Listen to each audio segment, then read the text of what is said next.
अब ये ज्ञान मार्ग ही है जो हमको सत्य ज्ञान देते हैं। अब उस मार्ग पे चलने वाले भगवान को प्राप्त करते हैं। आप में से कई सोच सकते हैं कि ज्ञान मार्ग तो अपने बस का नहीं है, तो दूसरा मार्ग हमें बताया गया भक्ति मार्ग। भक्ति मार्ग में जो चलते हैं वो भगवान की भक्ति में पागल हो जाते हैं, दीवाने हो जाते हैं, सब कुछ भूल जाते हैं। अभी हम देख रहे थे, एक बार नजर मिलाने की बात हो रही थी तो कई लोग मस्त हो गए थे, नाच रहे थे, और हमारे लक्ष्मण कमल भी नाच रहे थे भगवान की। जैसे मीरा राजघराने में पैदा हुई, मीरा कहती थी मेरे तो गिरधर गोपाल दूसरों न कोई, जाके सिर मोर मुकुट मेरो पति सोई। भगवान कृष्ण की भक्ति में दीवानी मीरा नाचती थी, गाती थी। लोगों ने कहा मीरा, महल वालों ने, मीरा तुझे लज्जा नहीं आती? तो मीरा ने कहा संतन बैठ बैठ लोक लाज खोई। महल वाले नाराज हो गए, नाच रही है, गा रही है। तो कहा कि जहर दे दो। जहर का प्याला भी कन्हैया का नाम लेके पी गई मीरा, भगवान की भक्ति में मस्त और अमर। जैसे भक्त बजरंग, एक बार भगवान श्री रामचंद्र जी का दरबार लगा था। मैया सीता, भैया लक्ष्मण, भरत, शत्रुघ्न, अंगद, नल, नील, जामवंत, हनुमान, द्विवेद, सबके सब बैठे। अचानक सीता जी बोली कि वैसे तो मुझे सभी पुत्र बहुत प्यारे हैं, लेकिन पुत्रों में इस पवन पुत्र का कोई जवाब नहीं। और ये कह के सीता जी ने कहा आज अपने प्रिय बेटे को मैं अयोध्या की सबसे कीमती माला भेंट करना चाहती हूँ। ये कह के सीता जी ने अपने गले से मोतियों की माला निकाली और हनुमान जी की गोद में उठा ली। हनुमान जी ने माला उठाई, देखी, उल्टी पलटी, बाद में माला तोड़ दी और तोड़ के माला का एक मोती निकाला, मोती को भी तोड़ा, देखा और फेंक दिया। दूसरा मोती निकाला, तोड़ा, देखा, फेंक दिया। तीसरा मोती निकाला, तोड़ा, देखा, फेंक दिया। दरबार आश्चर्यचकित के बजरंग को हो क्या गया? इतने प्रेम से मैया ने मोतियों की माला भेंट की और ये तोड़ तोड़ के फेंक रहा है। सीता जी बोली बेटा बात क्या है बजरंग, मैंने इतने प्रेम से मोतियों की माला तुझे भेंट की है, तू तोड़ तोड़ के फेंक क्यों रहा है? बजरंग मुस्कुरा दिए, बोले मैया तू भी झूठ बोलती है। अब सब आश्चर्यचकित के बजरंग बली सीता जी से कह रहे हैं कि मैया तू भी झूठ बोलती है। तो सीता जी ने कहा बेटा कैसी बात कर रहे हो, मैंने क्या झूठ बोला? अरे बोले मैया तू तो कहती थी ये माला अयोध्या की सबसे कीमती माला है।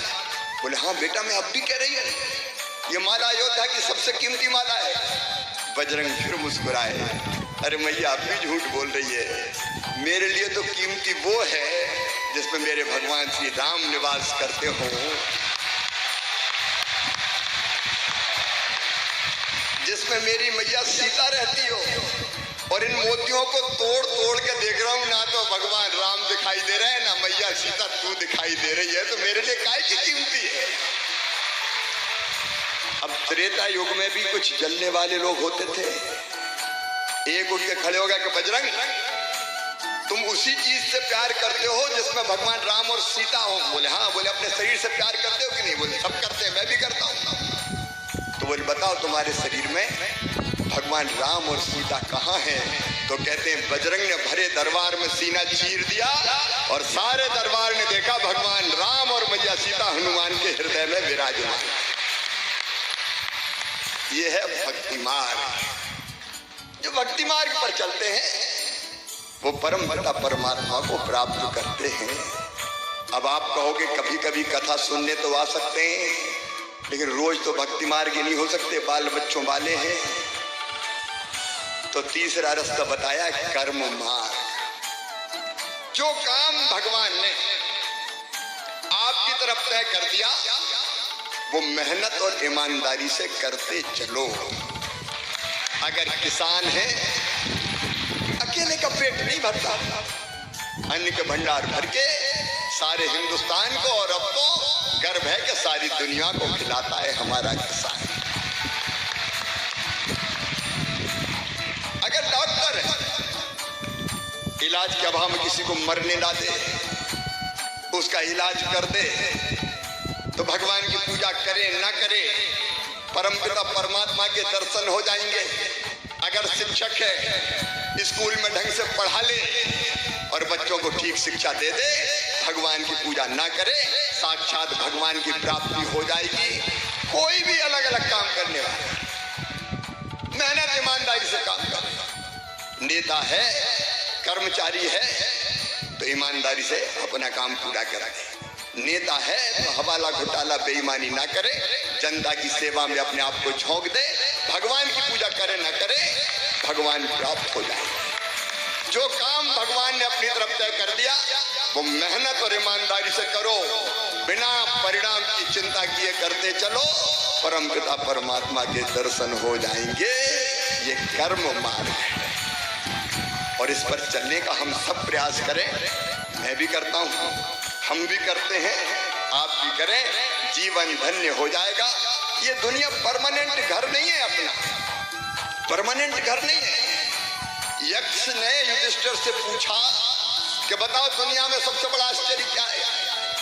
तो युधिष्ठिर बोले मनुष्य पैदा होता है, छोटा रहता है, बच्चा होता है, घूमता है, खेलता कूदता है, बड़ा होता है और पढ़ाई करता है और बड़ा होता है, शादी होती है। जैसे आज मेरे कई भांजियों की यहाँ पर शादी हुई है, 134 की शादी होती है और बड़ा होता है, धीरे धीरे वो बूढ़ा होता है, बूढ़ा होकर मर जाता है। जो आया है उसे जाना है, मृत्यु अवश्यम भावी है और सबको पता है कि मैं आया हूं तो परमानेंट नहीं हूं, एक दिन जाऊंगा, लेकिन व्यवहार ऐसा करता जैसे हमेशा ही इस दुनिया में रहना हो। ये सबसे बड़ा आश्चर्य है। अपन को कुछ दिन रहना है तो आनंद से जो काम है करो, केवल अपने लिए नहीं दूसरों के लिए भी करो। पर सरिस धर्म नहीं भाई, पर पीड़ा सम नहीं मधमाई, तो जीवन धन्य हो जाएगा। हम भी यही सोचेंगे पता नहीं अब 10 साल उम्र बची है कि 15 साल बची है। अरे जितनी बची है शिवराज, एक एक मिनट का ठीक उपयोग करके जनता के लिए जी ले, धन्य हो जाएगा। यही जिंदगी है, इसके अलावा। और इसी काम में हम सब लगे। एक बार इतनी अच्छी कथा के लिए ऐसा लग रहा था कि भजन में मैं भी, लेकिन अभी कैबिनेट है और कर्तव्य पथ पर हमें चलना है। और हमने कमल से कहा था कि भैया कैबिनेट भी है, यंग प्रोफेशनल्स का कार्यक्रम भी है, पूरे देश से लोग आए हुए हैं, इसलिए जल्दी जाना होगा। मैं आपको फिर से प्रणाम करते हुए आपके चरण